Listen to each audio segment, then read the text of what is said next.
اعوذ باللہ من الشیطان الرجیم بسم اللہ الرحمن الرحیم۔ دوزخ کی گہرائی۔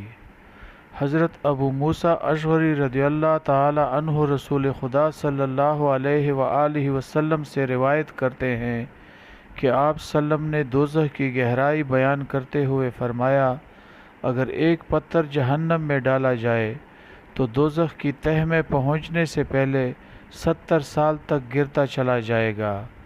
اور حضرت ابو ہریرہ رضی اللہ کا بیان ہے کہ ہم رسول خدا صلی اللہ علیہ وآلہ وسلم کی خدمت بابرکت میں بیٹھے ہوئے تھے کہ ہم نے کسی چیز کے گرنے کی آواز سنی۔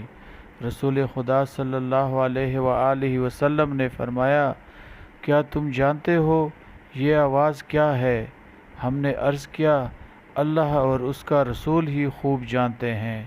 آپ وسلم نے فرمایا، یہ ایک پتھر ہے جس کو خدا نے جہنم کے منہ پر تہہ میں گرنے کے لیے چھوڑا تھا، اور وہ 70 سال تک گرتے گرتے اب دوزخ کی تہہ میں جا پہنچا ہے۔